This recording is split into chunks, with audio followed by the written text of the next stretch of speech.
Bayan Al-Ghannan. She's the National Initiatives and Contributions Specialist and Sandbox Expert at SAMA. Mohammed Nasrallah, the Head of Trade and Transaction Banking Solutions at the Arab National Bank.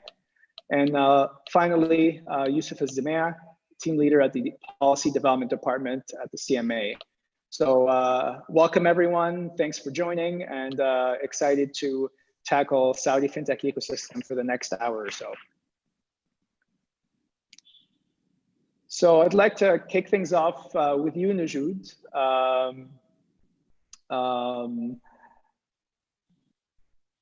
Since we've been working together for some time, I'm just going to stop sharing my screen now, and would love to hear from you primarily on what Fintech Saudi's MO in the Saudi market is. Sure. So thank you, Ahmed, and we're glad that we're having this session today in partnership with Flat 6 Labs and Global Entrepreneurship Network. Well, Fintech Saudi is an initiative launched by the central bank in 2018 and in partnership with the Capital Markets Authority. As you know, the fintech industry is an evolving, emerging industry in Saudi Arabia, and we're very happy and glad to see that after 2 years, the number of fintechs has grown in the sandbox and the fintech lab equally, and the ecosystem in Saudi Arabia. Fintech Saudi mandate actually clustered in 3 main pillars. The one is to support the regulators in the infrastructure development and the outreach and the sandbox and the fintech lab efforts around having startups ready in the market and for testing. And the second pillar is to work with the partners as banks and investors and the ecosystem providers to support the fintech operations in Saudi. As we all know, fintechs need an ecosystem from banks and other financial institutions, other technology providers to operate in the market. And finally, the most colorful pillar that we have and we enjoy and we're happy to even provide more in is the transfer, the knowledge and community engagement in the Saudi industry and as well in the region. And with that, we're launching our FinTech Tour signature event and the largest clusters of events in the Middle East. And third year in a row, we're launching the tour. So it will start on the 29th of November. So Fintech Saudi is excited about all the development and the growth in the fintech industry. We've seen growth in the investment rounds as well between 2019 and mid-2020. All of them, yes, in the early stage, but that's a sign that the emerging industry is growing. And we've seen 12 between disclosed and announced fintech investment rounds in the Saudi market. So that's another milestone that has been achieved in Saudi Arabia this year as well. I think another great milestone is the fact that Saudi is currently the fastest growing fintech market in the world. And that's quite a feat. And going through the Fintech Accelerator program and seeing the quality of Saudi startups and the finalists that made it to selection committee, the majority of which were Saudi. So would love to hear from you on how you work with the different regulatory partners to make sure that these startups get the support they need and get the clear direction on which regulatory partner to approach and how to speak with them. Sure. So as I mentioned, Fintech Saudi as an initiative is fostered and supported by both regulators equally, central SAMA and the Capital Markets Authority. And therefore, we have a clear arrangement on how we manage the startups in terms of guiding them in the market, having them in the sandbox, working together in announcements, and as well supporting the testing mechanism, because the central bank has a way of executing and updating regulations in the sandbox. And therefore, once that cohort graduates, then there's an ready regulatory environment and licensing for them. And with the capital markets, it's different, maybe a structure, and my colleague Yusuf will highlight that, where they take different approach in testing. However, we are fostered by them, and we collaborate, as I mentioned, in many steps within the testing environment together. Great. Yeah, I would imagine that would be a very useful tool for a lot of the startups in having Fintech Saudi as a resource or as a sounding board, really, for what works and what doesn't with the different regulators. That Ahmed, I forgot. Thanks for giving me that question, because I forgot to mention that Fintech Saudi launched a pre-assessment, regulatory pre-assessment tool, which is available on the online website that we have.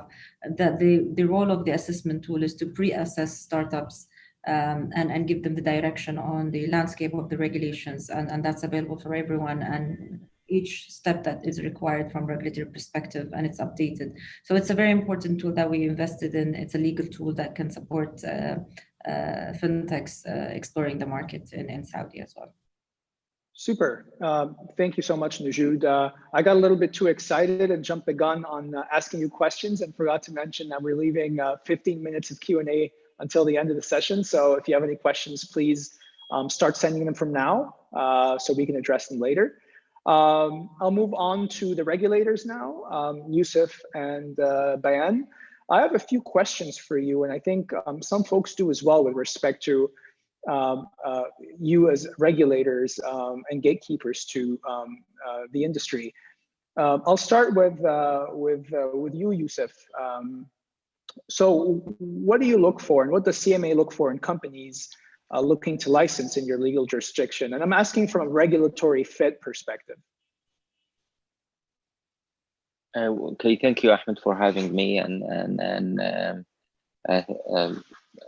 thanks for the participants, that who is eager, to support fintech applicants and fintech companies that is looking to join the Saudi market.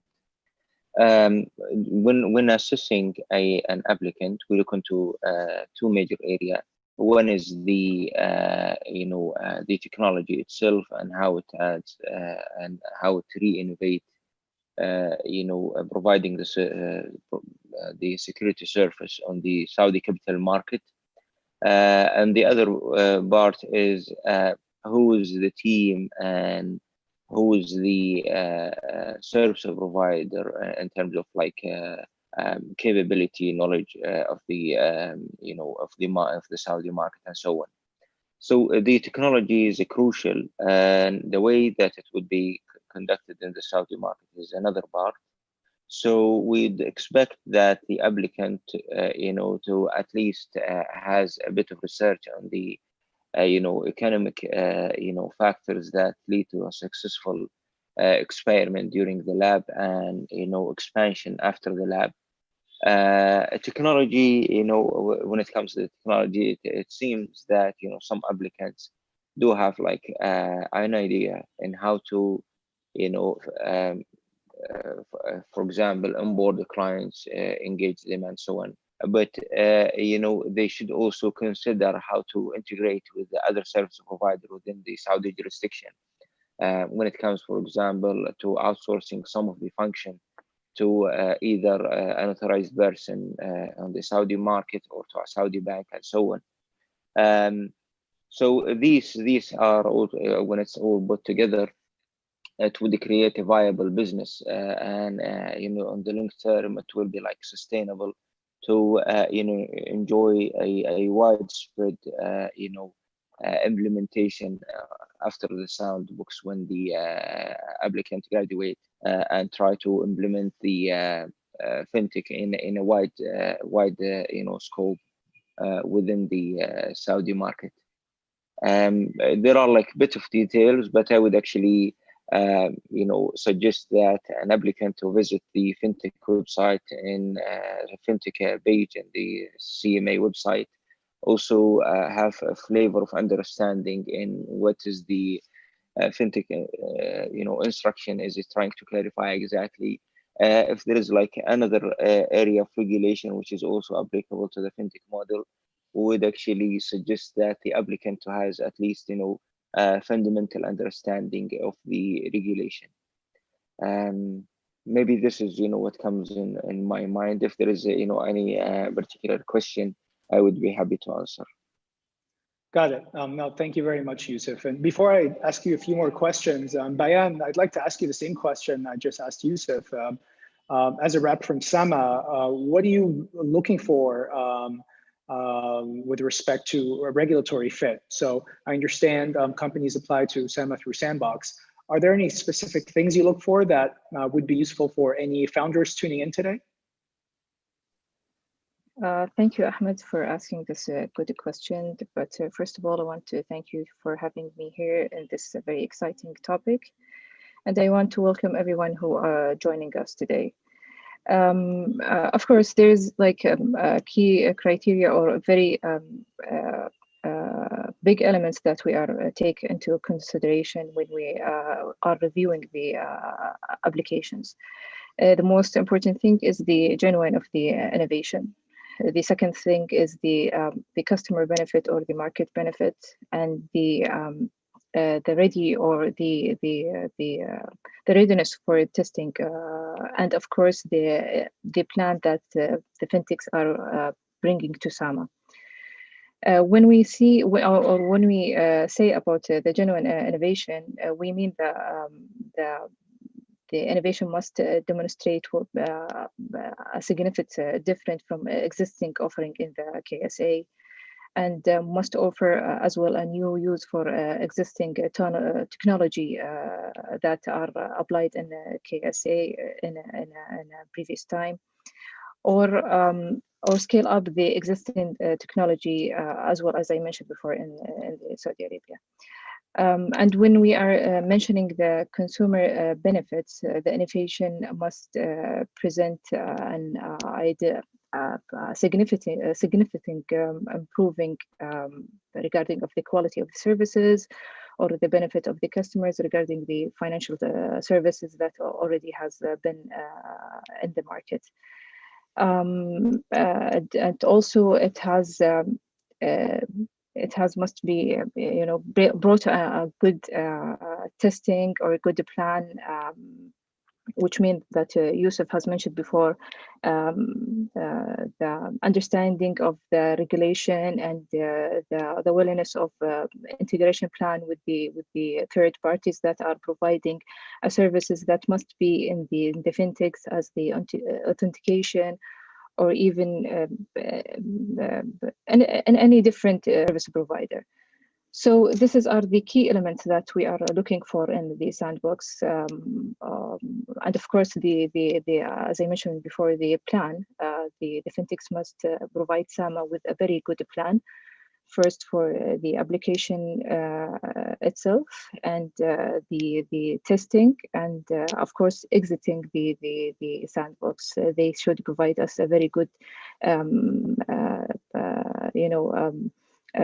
proving that they had reached the requirements that provided by SAMA,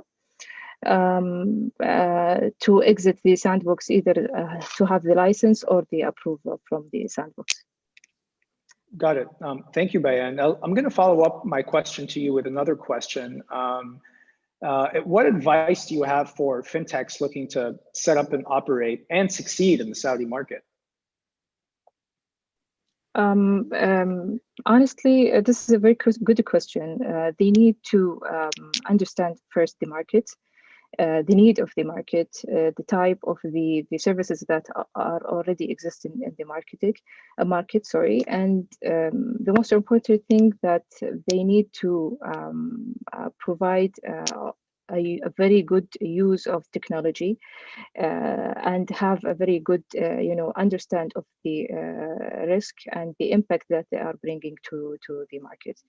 As we all know that the fintech industry is consistently developed, and there are a lot of companies, yet you need to bring a really unique and strong service that will have a very good impact in the financial services market.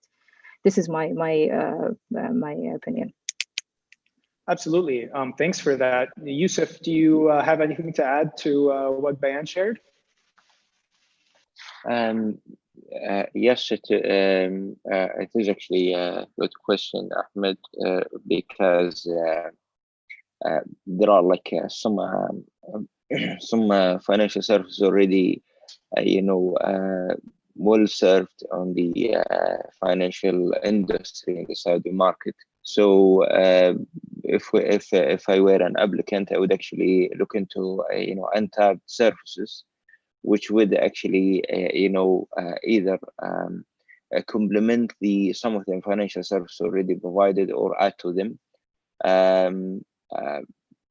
We up until today, as we speak, we have actually reached like on the Fintech Lab 5 models, and we would expect to have more.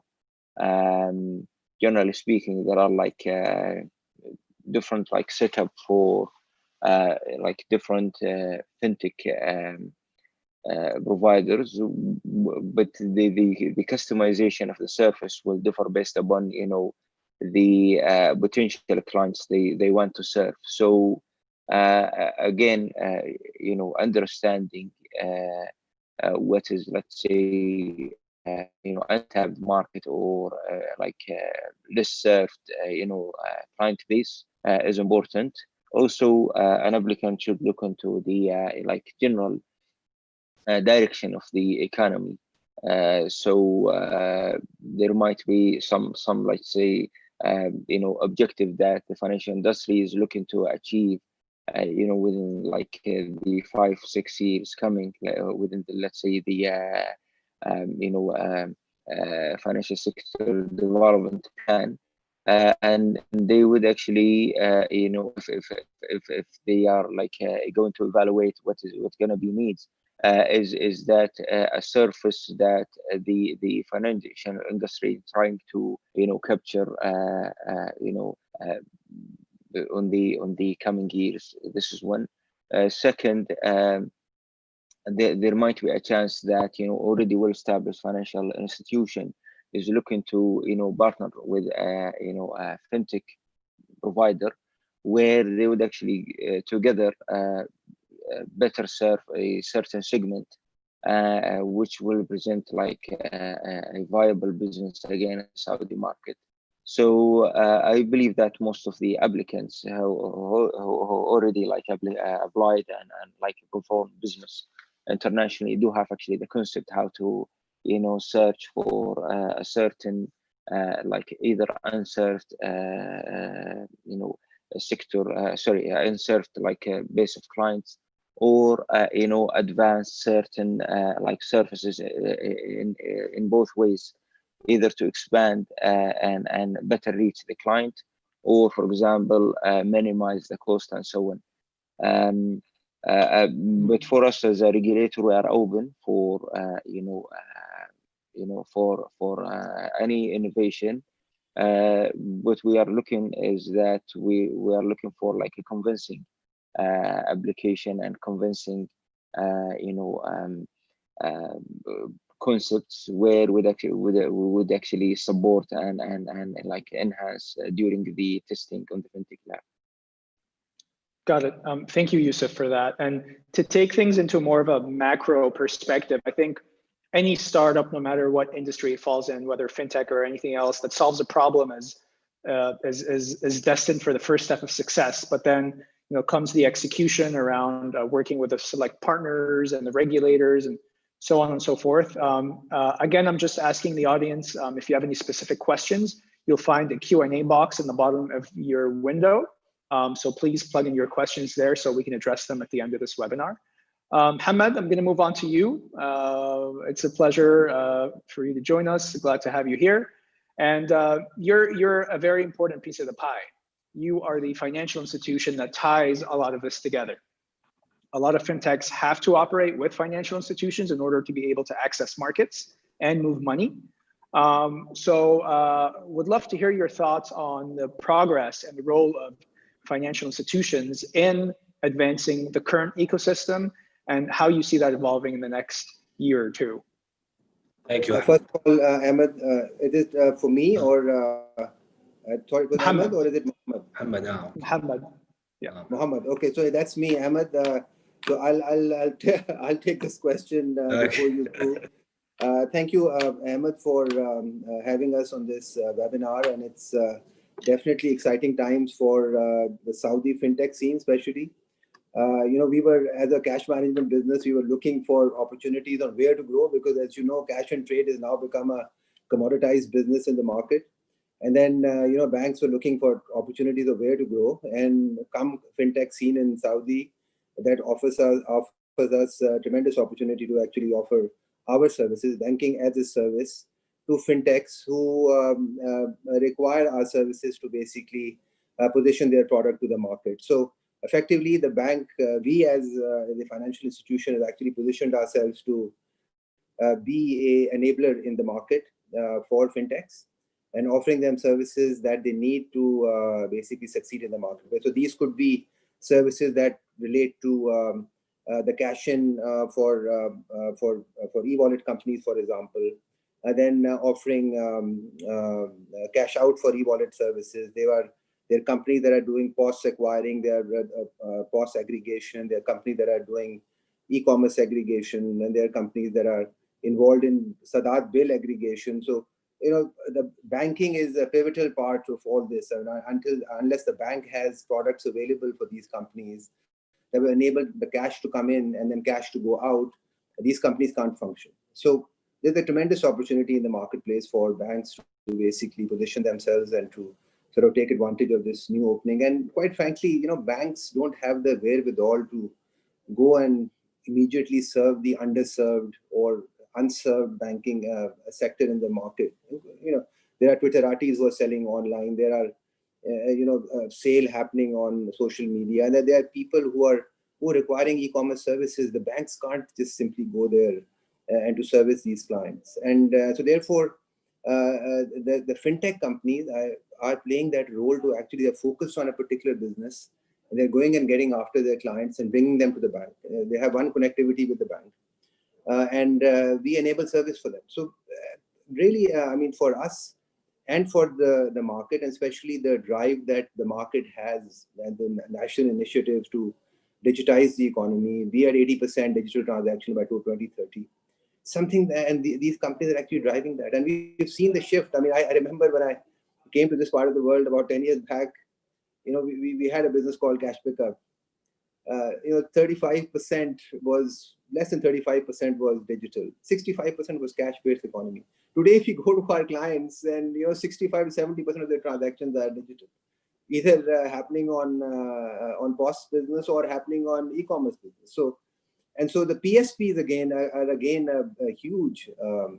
They have been huge supporters of the market. We work with PSPs to enable the e-commerce transaction, provide payment gateway services, so that those online transactions keep on happening. So it's for us, exciting times, and we offer as a bank full facet services for cash in. So anybody wants to sort of collect money for an e-wallet company, we do cash in services, Saria, e-commerce, POS, Sadat, anything, pay out also. We have, you want to make a Saria transfer, you want to make a remittance, you want to make house transfers, you want to pay a bill. So we offer full facet services for them. And we have evolved this concept of virtual accounts that is allocated to each of the customer of e-wallet companies, and they can actually pay money to those virtual accounts, which are then put directly into an omnibus account for them to identify where the money is coming from and give credit to their customers. So we have all these services already running for different companies, and luckily for us, we've had a lion's share of the fintech business in the marketplace. Almost over 50% of the fintechs approved by SAMA Sandbox or the Fintech Lab by CMA are banking with Arab National Bank, because we offer all facets of services, whether it be cash in, cash out, compliance, name screening, sponsoring of bins for issuance of cards. So it's a full variety of services that we offer, and we back that up by a dedicated unit that is only focused on giving services to fintechs, and they're available for any consultation, any structuring that they require, any accounting schemes that they need to develop for running a fintech business. All that those services are offered by us. Got it. Thanks for that. You started off by saying banks are slow movers with respect to tech integration, but it sounds like you at A&B have done a pretty good job at moving fast with all the different technological advancements and being able to serve the different needs in the market with respect to digitization. Absolutely. This is the name of the game. You need to have agility in you, because everybody is looking for solutions, and we invested. We identified the opportunity early, this going back to 2018. And we invested heavily into our systems, and we made it possible for companies to connect with us seamlessly. We offer our own sandbox in the sense that companies who still don't have licenses from regulators, they still can come and test their platforms and see whether they are connected to the bank and they can do banking with. So once they get the license, they can quickly enable business and go to market and start getting their business going. So Super. Yeah, so that's the kind of support we have, and as I said, dedicated people who are just focused on fintech business. And we've come to a stage where actually we are referring business from one fintech to the other, because the fintechs are the services of other fintechs. So we're even enabling that going forward. Yeah, I think that's something very valuable. I guess you offer to a lot of the startups where you match make them without intentionally doing that. I guess Correct. They just flock to you because of the services you offer. That's great to hear. Thank you, Mohammed. Ahmed, I'm going to move on to you now.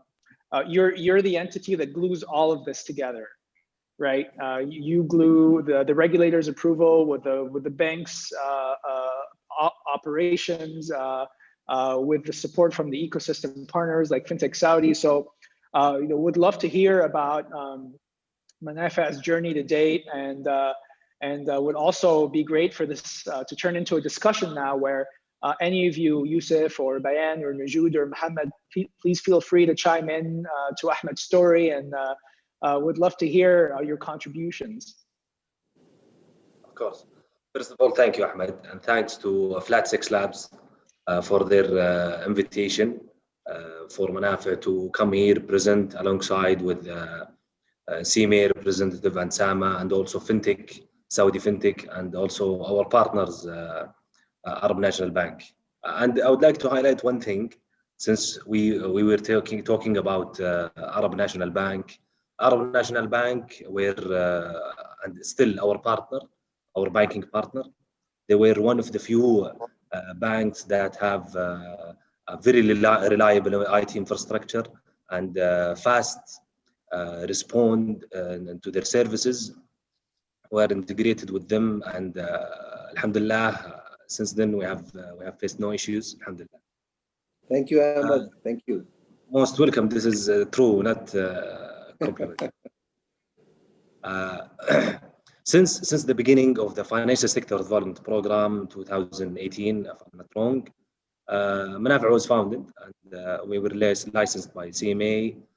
Since then, alhamdulillah, we have raised, to measure the impact in the market, we have raised more than 35 million Saudi Riyal in our equity platform for 9 companies that are valued around 230 million Saudi Riyal.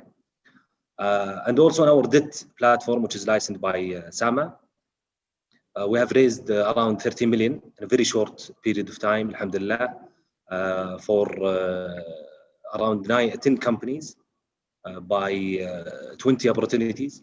And we have learned, we have sensed from the market a huge interest from the investor side, and also shifting and awareness from the SMEs to understand the concept of the crowdfunding and to understand the fintech culture and environment by accepting the technology, accepting the criteria, the process of lending in this innovative way. And honestly, our journey have been very successful, very thoughtful. We were the first fintech company to be licensed by CMA. We have learned a lot through our journey.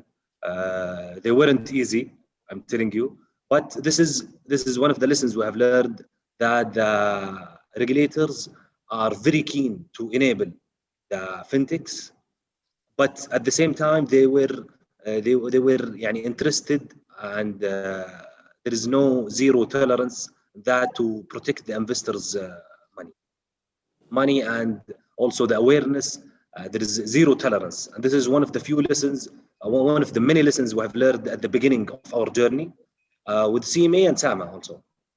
So this is, I think, one of the key takeaways for current fintech companies and the new fintech companies, you have to understand the regulators' point of view. You have to understand that they are looking to support you, and they were very supportive to us in all our journey. They were very dynamic. The idea of SAMA, for example, SAMA is running all the banks. They have billions or trillions of Saudi transactions going on, but however, they are still giving the fintech area their interest. Whenever we want something from them or we have any concern, they were very supportive. And we are looking to graduate from the program, the sandbox program for CMA or SAMA, and the fintech lab for CMA. But inshallah, when the time comes, there will be, inshallah, many graduations, many graduates companies in the market, inshallah. Inshallah.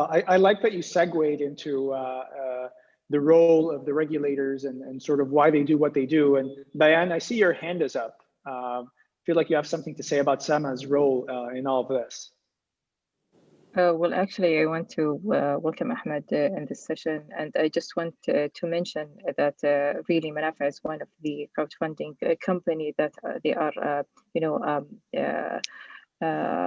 operating in the industry in a very professional way. They are, knowing what they are doing. So we are glad as a sandbox to have a company as a Manafa, as a, let's say, a member of our journey. And worth mentioning that as a regulators, we must keep pace with the development of the technology, since the fintech ecosystem will continue, expand significantly. So we always welcome Manafa or any other fintechs that they are providing a really good product, and we encourage everyone to reach us, inshallah, at our official contact. Thank you, Ahmed. Ahmed, if you allow me, I will mention one story, which is yes, please. We're here to tell stories. So yes, one of the few benefits of Corona pandemic.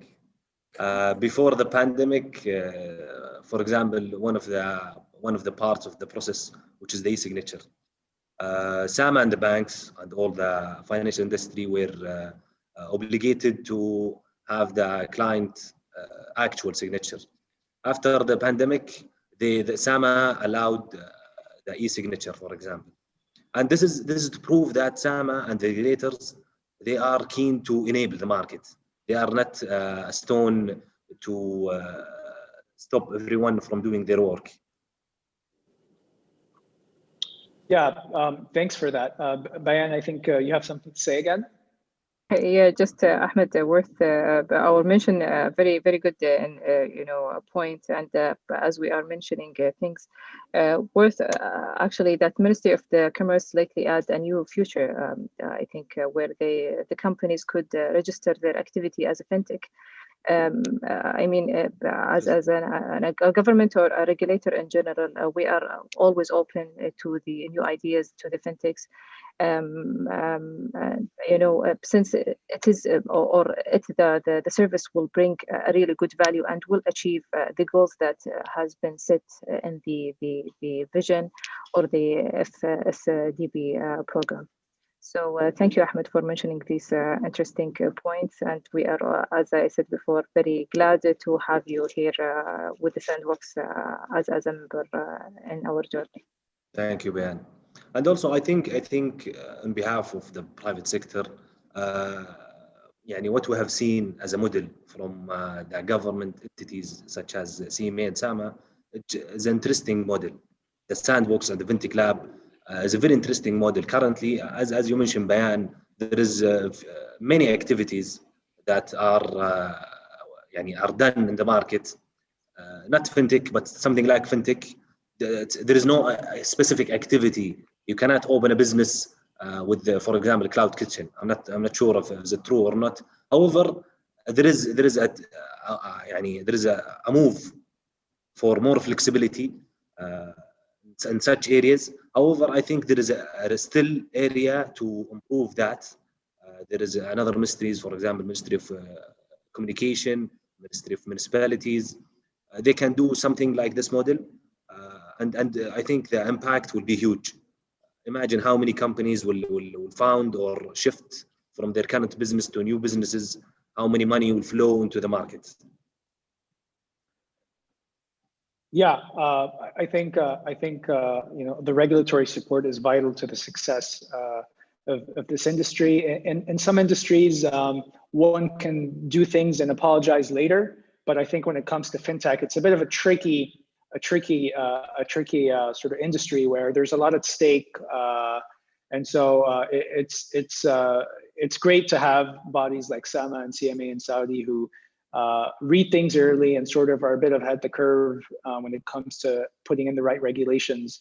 I just want to touch on something quickly before we go down the regulation rabbit hole, and it's that a lot of founders and startups face a lot of difficulty in breaking into working with financial institutions. Like Mohammed kindly shared, financial institutions have a tendency to be a bit slow moving, while founders and startups are looking to deploy today, be operational tomorrow, be income generating the day after. And so having worked together for some time, Ahmed and Mohammed, what advice do you have for founders who are looking to get into the space in terms of working with the right partners, speaking the same language, integrating correctly from a technical standpoint, but also more importantly, I would say from a business standpoint? Ahmed, do you want to go first this time around? It's fine with everyone. I think as a founders, what we have learned is IT infrastructure is very key to your success. You have to invest the right way, but you have to invest. You have to partner with so many entities. Us in Manafi, we have partnered and integrated with around 14 entities. Ministry of Interior, Abshir, Ministry of Commerce, National Address. You have to partner with entities such as Arab National Bank to be successful. You cannot go alone. You have to listen to the regulators. They will lead you to your success, inshallah. Got it. So yeah, I second what Ahmed is saying. Absolutely, I think the vital thing is that the technology platform needs to be robust and it should basically address the needs of the fintech. But before that, I think what was discussed by Yusuf and by Bayan, the need has to be assessed. I mean, you need to have, as a fintech, whatever you're trying to do, I mean, you obviously want to be successful, but you will only be successful if you offer a value proposition that addresses a genuine need in the marketplace. If you don't have that piece together and the research is not done properly in the beginning, then all the investment and in terms of money and in terms of time and hard work that is put in by several very bright people. And I quite frankly, I mean, I've met so many good people in this exercise and such great ideas. I mean, I can tell you the future of this place is bright because there are so many good people around and so many good young people around who are basically willing to put in the hard work and produce results. And they are very passionate about their work. This is what I've seen. And they're very knowledgeable about what they're doing. They bring all the ideas that are around the world, best practices. And you've seen the success of Manafa. I mean, they've been outstanding in the way they have started and shown success because they had the right product to offer. They had right technology platform to offer. They obviously came to the right bank, I would say, to get their business growing. Don't oversell, Mohammed. Was that your advice when Ahmed pitched to you? Don't oversell. Well, I think that's also advice for fintechs. I think that they should never oversell as well, and I think that's a good advice to give. I think one of the key reasons why fintechs have been successful is because they focus on one particular offering, and then they identify where the growth is in that and where the customers are. And for a bank, we have a very large canvas. We deal with all sorts of customers. We deal with all sorts of problems. And so it's very difficult for us to focus and basically go deep into the supply chain of that particular opportunity. So I think focus is very important. Technology is very important. Need-based solutions are very, very important. And then wherever the pain points are in public and where people are, wanting to sit home and maybe looking for convenience or doing transactions, that is something that they need to identify. And, Yes, and we've seen, yes, sorry, Anna. No, no, yeah, go ahead. We have seen that how, the aggregators have really come in and made a difference. Like imagine that, look, the POS aggregators, the e-commerce aggregators, the bill aggregators. The banks they don't have the wherewithal to go around and, shop for these customers. It will take years to develop this business. Whereas the fintechs, they are focused and they are basically going after this business and getting it to the bank. And the bank is happy to provide service. As a banking service, we specialize in that. And if you are bringing that business to us, we're happy to receive it. Yeah. Ahmed, you wanted to add something? Yeah, I just would like to highlight what Mohammed said.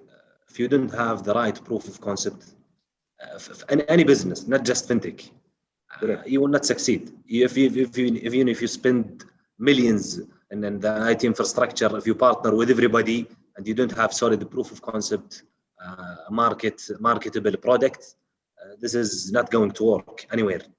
Also, one thing really important, I would like to highlight the efforts of Saudi Fintech. They do a great webinars, great sessions. They introduce you to the regulators and also the other players in the market. They can help you a lot if you are looking to expand and work in the fintech. Super.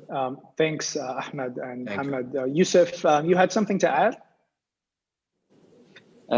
Thank you, Ahmed. I've just have some comments regarding what was just mentioned from my colleague Muhammad, Ahmed, and the rest of the team. When it comes to costs of those who have early joined the fintech lab and also joined the market, yes, actually we do agree that the cost was a bit high, a bit high. And this is actually what comes with the experimentation.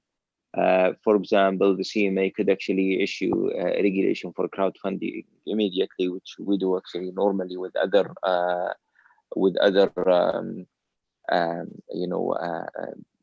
regulation set of rule books.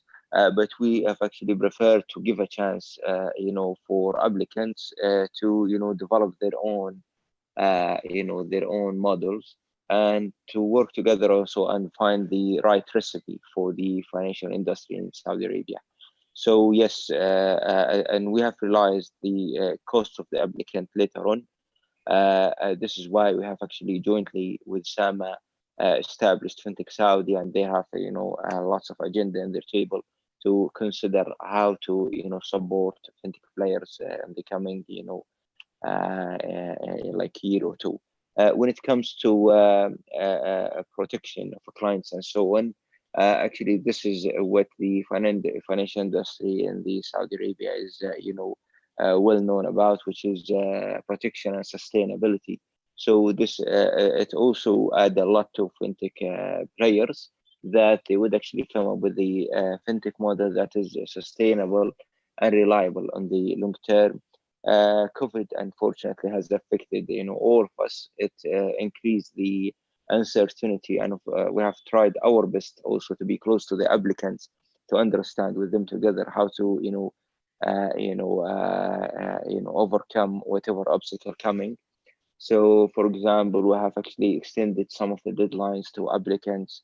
We have supported other in different circumstances. Thank you, Mohammed, for mentioning young population in the Saudi industry. I think this is what is most promising, key for fintech in the from now onwards, which is how to consider the young population in more than angle. One of them is how to serve them, how to come up with a user friendly fintech technology in total, and how to also, integrate them and onboard them to be either participants, either employees, and so on. And this is actually one of the KPIs that for us as a regulator we want to achieve together. I believe Fintech Saudi is actually combining all these factors and working together with applicants, regulators, partners to achieve what is expected to be achieved when it comes to fintech initiatives. Thank you, Ahmed. Thank you, Mohammed. Very useful inputs. Thanks, Yusuf. Appreciate that. I'm just being conscious of time because we have about 10 minutes left. So I'm just going to start a poll on here, and for everyone tuning in, if you can please respond to that poll. It's basically a quick question that says, on a scale of 1 to 5, how satisfied are you from this event? So if you can please let us know. And in the meantime, while everyone puts in their polls, I want to just touch on neo-banking and open banking really, really quickly. I know it needs a long time to discuss, but I think we've seen some progress in that space with STC Pay getting into that space. So just quickly, Mohammed, Ahmed, and Yusuf, if you can quickly touch on how you see that sort of shifting the ecosystem.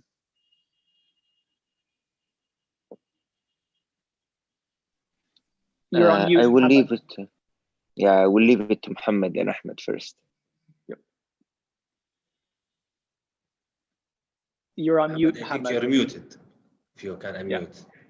I think you are on mute is probably the most said sentence in 2020. They voted that for 2020. And anyway, from our side, the bank has already invested money into the API technology, PGV project that we are building to basically enable the bank to offer open banking services, and something that we are preparing. But I think the regulatory side needs to be looked at. I think there are regulations that are in draft stage at this point in time, but they haven't been published. And we'd like to hear more from the regulators and what is happening on the regulatory side for open banking.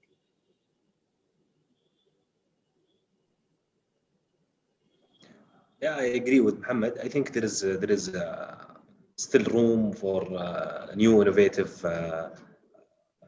fintech companies. There is now currently we have STC Pay, Inma Pay. I've heard that many banks are also aiming to establish their own digital banks. But of course, Sama will be more, they have more insights about this.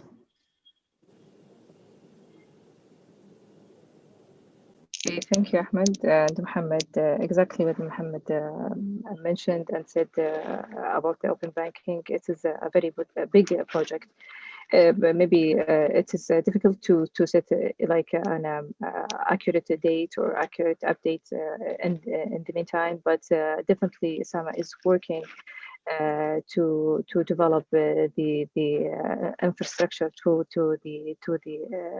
the key players, either are the providers or the banks or the financial institutions. And I think it will be a very big impact in the market, and definitely will bring a new players that we don't have in Saudi Arabia right now. But we are very excited, and we, inshallah, you will hear, inshallah, from Sama soon announcement about the project, inshallah. Super, thank you, Bayan, Ahmed, and Mohammed for that. We have a question from the audience. Someone's asking,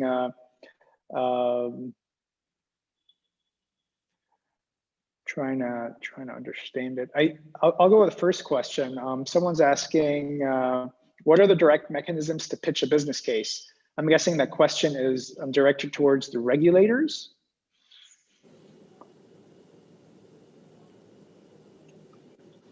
So Bayan or Yusuf, if you'd like to go. What's the question again? Sorry, Mohammed. What are the direct mechanisms to pitch a business case? I'm guessing these questions are for the regulators. I don't know whether I got the question. I get or I have understood the question correctly. Again, the application firstly or initially developed by the applicants. So either the technology, either the economic benefits that the fintech model trying to bring to the financial industry in Saudi Arabia. So I would actually say that the applicant should make out a viable business model, define what service they are trying to provide, and how is it going to be tested during the testing period on the fintech lab. So if it's a particular case, I would actually have some ideas to provide or thorough answer. I believe that some fintech applicants do actually in most circumstances educate us as a regulator what is missing in the market, because they come from different angles. So what we are trying to be is to open our ears and listen carefully how the model is going to be conducted in Saudi, and what does it need in terms of support. How should we work together to develop a regulatory framework that helps the applicants to provide a legitimate business within the Saudi market? What do they need from other financial institution, either bank, either authorized person, and so on? So this is what comes in my mind. I believe if there is like a specific idea, I would actually elaborate further. Got it. Thank you, Yusuf. Bayan, do you have anything to add in that respect? I think, mashallah, my colleague Yusuf has covered it all. I just want to make sure that always the fintech or the applicant, or we could call it also the companies, need to understand the need of the market, the value that they are bringing to the market as well, or the customers. That is the big element. So this is what is the most two elements that we are looking at, and I could add more. Just they are more than welcome to read the sandbox framework to understand what we are trying to bring together to the market, inshallah.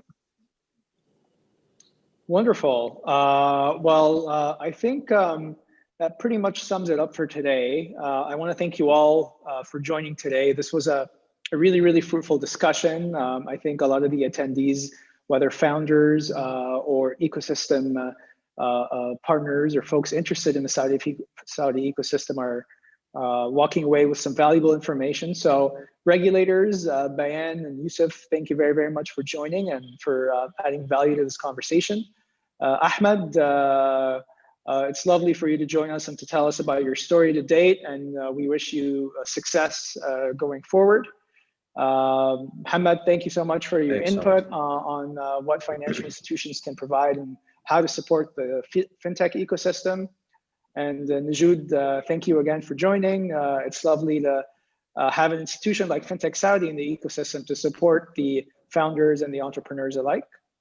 No, thank you, Ahmed, and I would like to participants, all of them, Ahmed, Yusuf, Bayan, and Muhammad.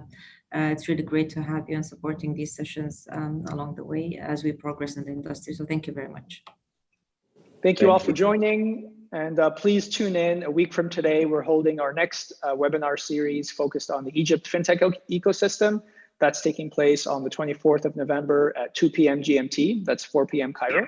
So please tune in, and thank you again for joining today, and have a good evening. Thanks, everyone. Thank you. Thank you. Bye-bye. Thank you, everyone.